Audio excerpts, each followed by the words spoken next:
Hello everyone, it's Harmony, and welcome to the visual dungeon guide for the Praetorium. This dungeon will become available during the level 50 main scenario quest called the Ultimate Weapon. When you first enter the dungeon, you must defeat all enemies to unlock access to the Magitek terminal. Interacting with the terminal will transport you to the next area. In this new area, you must once again defeat all enemies. Doing so will trigger an explosion that blasts open part of the wall, leading you outside and allowing you to continue. Once outside, follow the path, but be cautious as this area is constantly bombarded by circular area of effects from the airships above.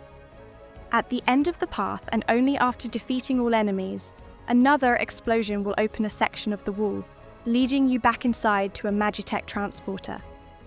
Interacting with the transporter will take you to the first boss, the Mark II Magitek Colossus. Cerulean Vent is a group-wide attack that deals unavoidable damage to all party members. The boss will move to the centre of the battlefield before using Prototype Laser Alpha. This attack creates two sets of circular area of effects in a cross-shaped pattern. These area of effects will detonate in the order they appear. To avoid it, simply step out of the marked telegraphed areas. The boss will move to the centre of the battlefield again before using Prototype Laser Beta, which will target all players with a circular area of effect for unavoidable damage, spread out to prevent overlapping damage from one another. The boss will finally turn to face a random player before using Grand Sword, a massive frontal cone area of effect. To avoid it, simply step out of the marked telegraphed area. These mechanics will now repeat until the boss is defeated.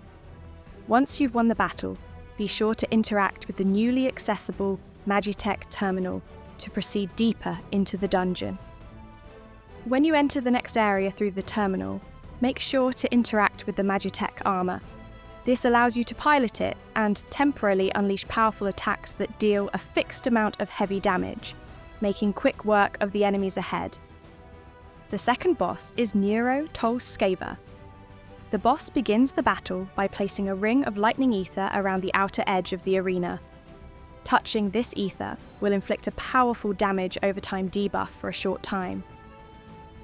Spine Shatter is a tank buster that deals heavy damage to the target. Use defensive cooldowns and shields to mitigate it.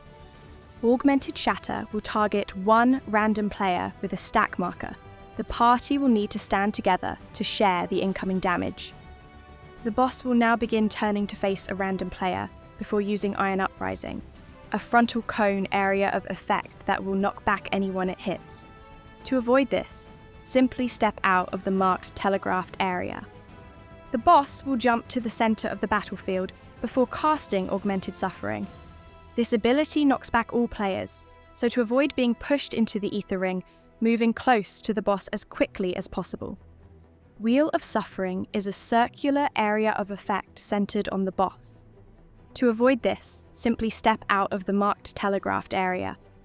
After some time, the boss will use Activate, summoning a Magitek Deathclaw. This claw will tether to one player and slowly move towards them. If it reaches its target, it will knock them back. The party should prioritise defeating Deathclaws as quickly as possible, while the tethered player keeps their distance. Finally, the boss will leap to the outer edge of the arena and prepare Augmented Uprising, a massive frontal cone that almost covers the entire battlefield. To avoid this, move quickly to the boss's flanks, which should be outside of the marked telegraphed area. These mechanics will now repeat until the boss has been defeated. To continue to the final boss, you simply need to move forward a short distance and interact with the nearby Magitek terminal. The third and final boss is Gaius van Baelsar. Horrida Bella is a group-wide attack that deals unavoidable damage to all party members. Terminus Est will summon 3 floating crosses, each releasing a linear area of effect attack. To avoid damage, be sure not to stand directly in front of these crosses. Phantasmata will summon phantom clones of the boss along one side of the arena's outer edge. Each clone will fire a delayed frontal linear area of effect. To avoid this, make sure not to stand directly in front of the phantoms. Innocence is a tank buster that deals heavy damage to the target. Use defensive cooldowns and shields to mitigate it. Festina Lente will target one random player with a stack marker. The party will need to stand together to share the incoming damage.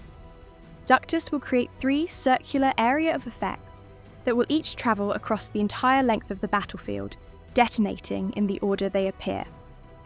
To avoid this, you can either maneuver between them as they move, or wait at the edge of the first area of effect and quickly step into the newly opened safe spot once it detonates.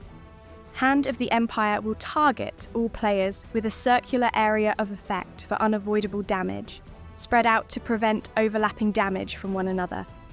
These mechanics will repeat until the boss drops below 10% HP. At that point, the boss will leap to the centre of the battlefield, become untargetable, and summon 4 phantom copies of itself.